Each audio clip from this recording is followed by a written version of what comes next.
Olá, cá estamos na nossa aula 2 aqui. Espero que vocês tenham feito a tarefinha da primeira, tenham conseguido pensar com amor, com carinho, né? Quem foi essa mãe, esse pai, quem é agora esse avô, essa avó, como é que vocês estão se sentindo? Esse momento também é a aula 2, eu sei que vocês estão na expectativa de conteúdo, também é mais uma reflexão, ok? Também muito importante, que é quem está ali no meio entre você e o seu neto, tá bom? Então, de novo, tô eu aqui dando um abraço da minha casa direto para vocês, aí onde vocês estão. Vou compartilhar com vocês a minha tela. Então, a aula 2 hoje é sobre minha filha ou meu filho tem uma família. Qual que é a diferença entre o papel de mãe e avó e de pai e avô? Como lidar com as diferenças e como eu vejo de verdade o meu bebê tendo um bebê.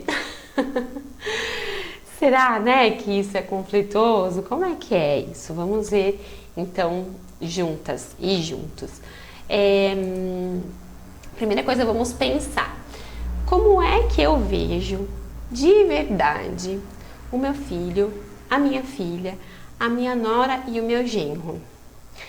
Eu acompanho já famílias já faz 15 anos e não é incomum eu ouvir relatos assim, nossa, eles são muito infantis. Ou então, nossa, eles só pensam em trabalho, eu não consigo imaginar um bebê no meio deles. Ou, sei lá, ele sempre quis ter filho, eu acho que ele vai ser um ótimo pai. Ou, ela tem muito jeito com o bebê, mas nunca trocou uma fralda. Assim, a maior parte dos relatos eu escuto uma forma um pouco... vendo um pouco infantilizado essa nora, esse genro, esse filho ou essa filha. Não tô falando que isso é com vocês, mas uma reflexão pra gente. Nossos filhos saem de casa, são adultos, constroem as suas vidas e nós que os criamos sabemos quais são as qualidades e as dificuldades. A gente vê desde pequenininho, assim, né, alguns traços na personalidade, algumas maneiras de lidar. É escancarado isso, né? Mas nós todos estamos em constante mudança, em constante amadurecimento. E muitas vezes a gente, pelo distanciamento, ou por também não ver os nossos filhos em outros papéis, a gente coloca um rótulo ali e imagina eles daquela forma, seja uma grande fortaleza, achar que dá conta de tudo, ou seja, uma fragilidade pura em que talvez não dê conta. Então, como é que você vê? Compartilha aqui comigo, tem os comentários aqui, pode compartilhar lá no grupo, conversar sobre isso também. Como é que você vê esses adultos, esses dois adultos, se preparando para ter um bebê? E aí vamos entender um pouquinho também, vamos refletir um pouco qual é o papel de mãe, de pai. Eu falo muito mãe, o feminino, porque a gente sabe que a maior parte de vocês que estão aqui são do sexo feminino, né? E tem esse papel de mãe e avó. E aonde começa e aonde termina cada espaço. Então, você, avó que tá aqui, você passou por muita coisa.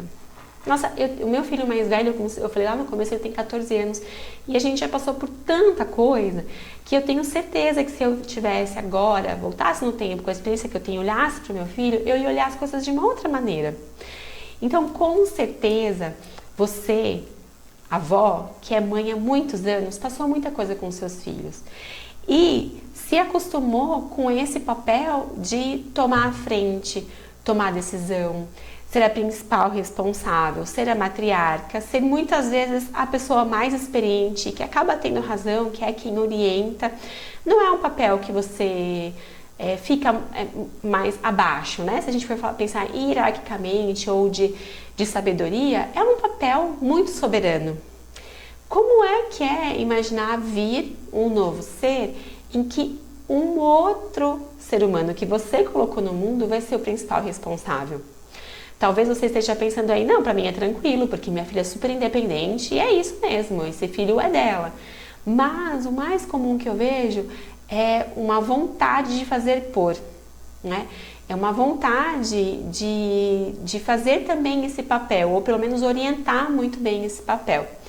E aí eu imagino a dificuldade que seja a gente se colocar num papel um pouco mais de espectador, de espectadora. Então eu fico imaginando, né, os meus filhos, né, os mais velhos eu consigo imaginar um pouco mais, os mais novinhos, bebezinhos, claro que não, mas como é que vai ser olhar e vê-lo às vezes batendo a cabeça, às vezes tendo embates com a esposa ou com o marido que são por exaustão, cansaço, né? E não poder tomar frente para resolver, né? Ser a pessoa que, ok, vocês precisam lidar com isso, ou então de querer resolver, né? De ver um bebê chorando e querer pegar no colo e falar, viu, deixa que eu resolvo. Então, esse papel a gente vai tentar aqui no curso delimitar. Não existe um certo ou um errado, mas eu sinto que essa questão é uma das maiores de embate entre as famílias, né? De a minha mãe passa dos limites, a minha mãe, né? Eu tô falando abertamente com vocês porque o curso é para as avós, mas de ouvir, a minha mãe opina e não quer nem ouvir, a minha mãe eu trago o que é novo, ela fala, é coisa de Instagram, ou foi essa Carla aí que dá curso que fica falando, né? E esse adulto que está se tornando mãe se sente invadido, se sente desrespeitado e se sente sem forças quando é muito questionado e que tem uma outra fêmea acima dela que quer falar, não, eu sei o que fazer, você não sabe o que fazer, né? Ou então o que acontece num outro extremo muitas vezes são avós em que lavam as mãos, né? Sem nenhum senso também de parceria ou de comunidade ou de família. Por mais que essa mãe esteja tendo um filho, ela ainda é filha. E muitas vezes ela precisa de cuidado, esse filho também precisa de cuidado, né? E aí os avós falam, então tá, então se não vai ser do meu jeito, então não opine em nada, não ajude em nada. E isso pode causar muito sofrimento também. Quando a gente tem um curso todo mundo junto, eu consigo explorar um pouquinho mais. Então, vocês podem levar isso no grupo, podem trazer aqui embaixo um pouquinho de como vocês veem isso. Vai também me trazer muita riqueza de saber. Então, entender um pouco como é que essa mulher e esse homem, seu filho, sua filha, genro, nora, estão se preparando e pensam sobre maternidade e paternidade e como estão olhando para você e o quanto que existe espaço ou não. A gente vai explorar mais pra frente também isso, tá? Mas já é um start.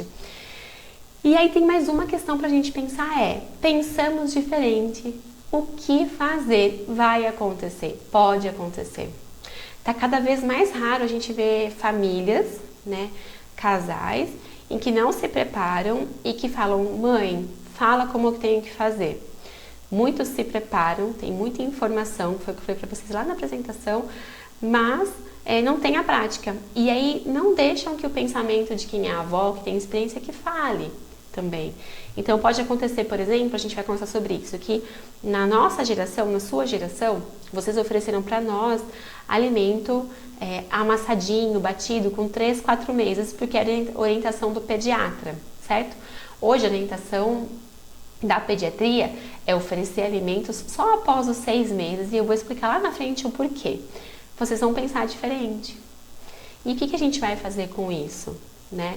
E aí parar e pensar de quem é a responsabilidade desse bebê, quem é o principal cuidador. E aí entender qual é o seu papel de avó e qual é o limite, né, de opinar, de decidir, vai te ajudar inclusive a ter mais leveza, de entender que assim, aqui não sou eu quem decido. Na minha época era diferente, eu aprendi diferente, né? Mas entender como lidar com essas diferenças. Todo mundo quer o melhor para esse bebê, a avó, o avô, enfim. Até lembrei de uma definição que uma fonoaudióloga que trabalha com amamentação falou sobre avós. Falou assim, que a avó é a mãe com açúcar e com uma dor, ela quer tanto, ela ama tanto, que ela quer o melhor para esse bebê. Ela quer tudo que ela foi rigorosa às vezes com o filho, ali com aquele neto, ela quer ser livre, quer ser leve, quer que tenha tudo. E é diferente muitas vezes do que os pais querem, né? Os pais estão em outro movimento, então só um exemplo aí que eu lembrei de uma historinha. Então, a tarefa que fica para essa reflexão que eu trouxe, na verdade vocês estão vendo que eu estou abrindo coisas pra gente pensar, escreva para mim, por favor, aqui abaixo, ou então lá no grupo, como é que eu vejo de verdade a minha filha, meu filho, meu genro, minha nora, e eu me sinto bem-vinda, eu me sinto bem-vindo nessa família, nesse contexto, de verdade, eu me sinto inserida, olha, eu quero te ouvir, vem para perto, a gente precisa de você, como é que tá essa relação? Isso vai ser importante para você também entender. Então, a primeira aula a gente entendeu quem é essa pessoa, o que foi essa pessoa e agora o que é esse contexto familiar que vocês estão inseridos. Me conta e eu espero você na próxima aula, a aula 3.